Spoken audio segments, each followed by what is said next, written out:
Good morning, everyone. Lou Weiss here at the Connecticut Convention Center in Hartford, Connecticut. We're here at the WIM annual convention, WIM meaning Women in Manufacturing. And I don't think I've ever been in a place that had more women than they have here. So we had a keynote speaker this morning, and I'm sitting here with Christina McKenna, who is founder and president of Bluestone Executive Communications. And we're going to talk about how she deals in the manufacturing world as a coach, a consultant, advisor to many different types of companies. So welcome to our show. Good to be with you. Thank you so much for including me, Lou. It was, first of all, your presentation was fabulous this morning. Thank you. And I got a lot of pictures of your displays, so we're going to be able to use some of your facts and your points that you did bring up. Well, good. I love speaking to this group, love being here at Women in Manufacturing. I've worked with Allison Graylis and her terrific team for years. Right. I've had the benefit of being able to talk to them in years past, and it's always a terrific group. I love working with these women and helping them be even better at what they do every day. They're terrific, and they're ultimately going to take over. You have enough. I hope so. 51% of the population. I hope so. It's our turn, that's for sure. So tell us a little bit about what Bluestone does. Bluestone Executive Communications is a firm I founded a number of years ago, really drawing on my 3 previous careers as a television reporter and anchor, as a college professor, and as a corporate spokesperson. Right. And I found that there really was a need in manufacturing and in corporate world and in nonprofit and in government to help people understand how to communicate their big, brilliant ideas through the lens of a television camera or through a microphone on a podium. These were things that we worked very hard at in television, being able to distill a big idea down to something that other people could understand easily. And I always thought everybody else was doing that really well all the time. But it turns out that they're busy toiling in their own ways and doing their own brilliant thing, and that there really was an opportunity to help people be better at what they do if we could help them understand some of the rules of communication so they could do naturally at work what they're doing naturally at home in everyday conversations and communication. And that's what we do. When you go to look for a client, or do they find you and then interact, or do you go out and hunt them down and say, you're not really doing this right, we could do better for you? No, all of our client work comes from referral. People hear us speak, or they talk to a CEO friend or another friend, they come to a conference and meet us there.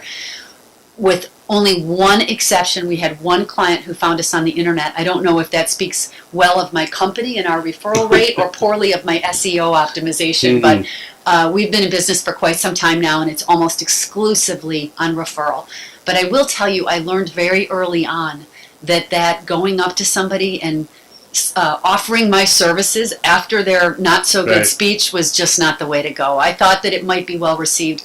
It turns out there's no nice way to offer services as somebody's walking back from the podium. It's sort of like, I like to use the analogy of telling someone how much you enjoyed coming to their home for dinner, and oh, by the way, I offer cooking classes if you're ever interested. It just doesn't really go over well. So my coming up to you after your presentation was really not a good thing to do. As long as you say something nice. Don't ask me, don't try to solicit coaching. That's all. Absolutely. I love it when people come up after. I just don't want anybody to come up and offer coaching to me. And I've learned that no speaker wants to be offered coaching services after they give what they hope was a good speech. Right. The time comes when they recognize that they could even be better at what they're already doing, and that's when we like to step in. So, and one of the good things about referrals is that person is already partially sold on the idea. That's right. Because and I have the same thing in my manufacturing company. Referrals are always the best inquiry. That's right. They already know that they need you. And so that's what we want people to think of. When they recognize that they need some assistance with communication, we want them to think of us first. But we can't put that idea in their head. But that's why we tend to work in manufacturing so much. You asked me about this off camera earlier. About 60% of our clients are automotive suppliers in either tier 1, Right. tier 2, or tier 3, but mostly tier 1. And we work with some of the big car companies, but we also work with furniture manufacturers, Masco, which makes just about everything on the shelves at Lowe's and Home Depot. We work with insulation manufacturers and folks who are all across the manufacturing spectrum, I think in large part because many of those companies focus on the science, they focus on the chemistry, Right. they focus on the engineering and the distribution, and they haven't traditionally focused on communication. And now they recognize in this digital world, in this world where Right. it's possible to talk to China on a conference call or possible to do a video for Brazil, now that's expected. And Sure. those possibilities are daily realities, and they want a little help. And if they don't do it, how come you're not doing it? Yes. It's the perception. And that's what they're getting. So Right. they grew up in a world where communication was not prime, and now they're operating in a world where it's essential. And I hope that they don't feel that this is just a burden, but Mhm. we help them recognize that this is an opportunity for them. The more they can communicate about their brand, about themselves, and about the value they're bringing, the easier the rest of their workday will be.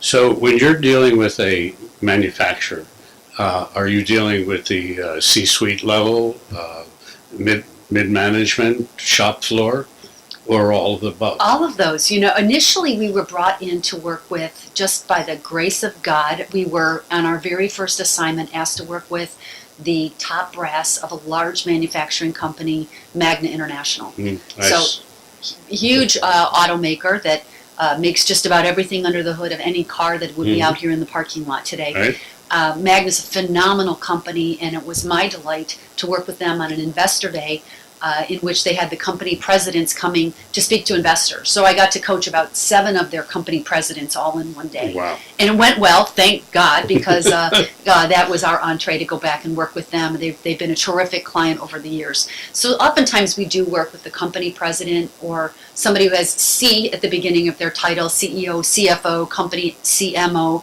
but not always. I just had a young woman stop and ask me, do you ever work with professionals who are early on in their career? And we do. We have some of our organizations ask us to come in, and if they are devoted to their up-and-coming program to develop young talent, they will bring us in to work with new employees who they're onboarding, or sometimes even their interns, to make sure that the interns know that they want them back. But primarily coaching services are for the VIPs and those who are going to be frontline communicators. That's one of the big problems, and you know it better than any, about the skill gaps, people not having the skills to get a job. You probably run into drug issues on the job where new employees can't even pass a drug test. So when you're dealing with a company at some level, do you get much pushback? Saying, well, no, the way we do it, it's okay, it's been working. I mean, is there, do you run into that? We do a lot. Now, I primarily coach around communication, and it's usually high-stakes communication. So I'm not talking about the way the company newsletter is distributed, and I'm not talking about how we talk to the rank and file on a daily basis, typically. But what we're talking about are high-stakes situations. And, of course, always, change is hard. And it's that hardship is real. It's very difficult for people to recognize that there may be a better way to do it. And I think typically, what we do is just point out the opportunities that are missed, and we point out how expensive it is to have poor communication. Sure. How expensive it is for people not to buy into the company vision when they're dealing with their own employees. Very how difficult. expensive it is to not have an impactful meeting or presentation, not only because everybody's gathered and flown in, or somebody buys the bagels and everybody takes a little time for the meeting. The real expense in those missed opportunities comes in kicking the can down the road. So it's another 10 days or another 2 weeks or another 6 months Right. before we make the necessary change or open the new plant or close down a certain line, and we're not making those decisions in a timely fashion due to poor communication.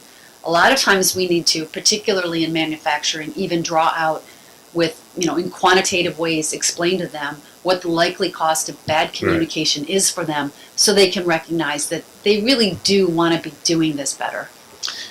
I have an expression that I use periodically. It's called change or die. Yeah. And it's so true. I've been doing what I've been doing over 50 years in manufacturing, and the changes that have evolved, if we didn't go along with it, if we didn't get involved in the internet in 1994, which we were early adopters. That's early. It was very early. As a matter of fact, I was in Washington, D.C., when the internet was turned over to private enterprise. Wow. I mean, they actually had an event. Wow. Officially turning it over, and I was there, and I didn't know, what is this? What is this all about? I said, but whatever it's going to be huge. And we had our first one up within a year, and it was quite amazing, and it is still amazing today. About the amount of information that's being transmitted, communication.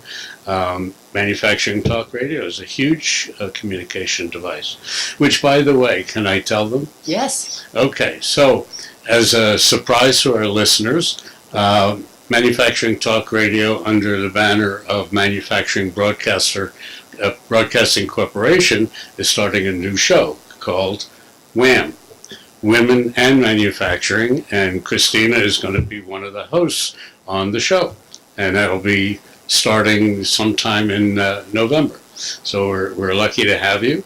I don't know if I knew all about your history in news, radio, TV, so that's a big plus, and I thank you for that. Sure.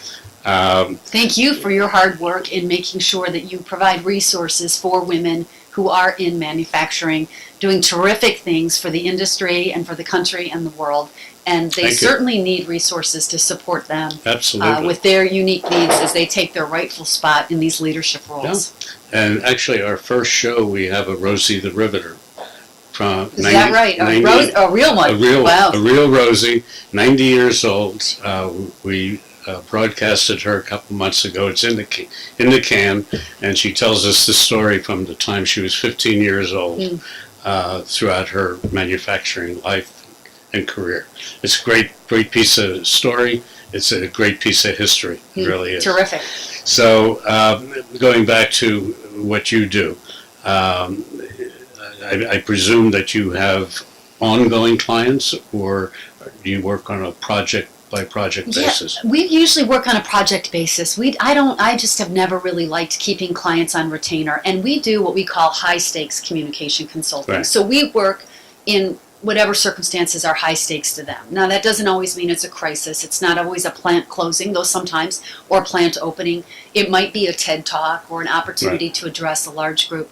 But very often, it's something that is uniquely high stakes to the organization. Mm-hmm. We work with the CFO of a large manufacturer who helped turn the company around from a horrible company culture to one now that is really thriving and very focused on employees. He wants to use communication to advance that message, and so that's high stakes to him.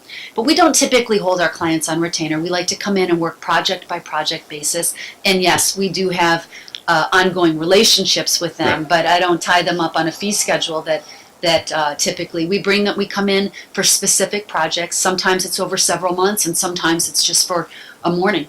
We do training and we do coaching. So we will do large group training seminars. We bring everybody in and we say, let's get everybody religion to help them think differently about this aspect of their work. Or we will sometimes do small group coaching where we put the VIPs or the frontline communicators on camera and help them practice the skills they got in the big training now in their daily work, and let them see how they're coming across and review that with them. From some of our conversation off mic and on mic, I sense that you like doing different things all the time. I was in TV news for 12 years, so every day it was something new and it was something different, and I really do enjoy that about this. And I find that while we are in the communication field, unlike working in public relations or even advertising, we're doing something different all the time. We work with companies. I work with, school superintendents, company presidents from international, global corporations. Sometimes we're working on a crisis, and other times it's the happiest day of their life. So it is a ton of fun to be able to come in and kind of cherry pick the most exciting part of it. And our clients let us do that, because I think we make it a better experience for them. It's a big deal for them. We're either making a difficult situation survivable for them, or we're taking something that is a great opportunity and we're helping them maximize that. And of course, that's tremendously rewarding for me and my team. Sure. Do you do work with small companies as well? We do. We work with a number of law firms, and we work with some other professional services firms. Not typically tiny manufacturing companies, but we do. It just is a question of how much support that they need and what they're looking for. Right. We work with just about anybody. Who I don't work with are private citizens.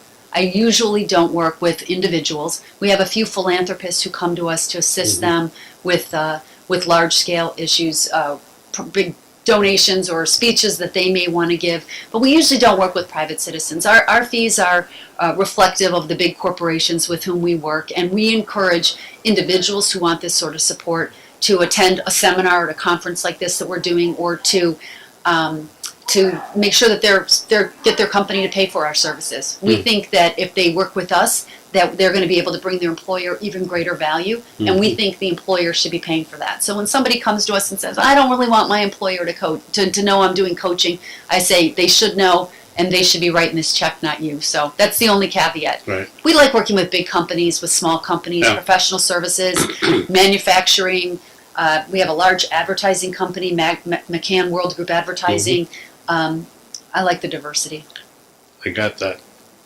Christina, thank you very much for sitting with us. I'm looking forward to us working together in WHAM, and we'll be talking more about that. And thank you for your time. What a delight. Thank you so much for having me, Lou. Good luck with everything else. Thank you. Thanks for joining us on Manufacturing Talk Radio. You can hear our next broadcast each Tuesday at 1 p.m. Eastern Standard Time at mfgtalkradio.com.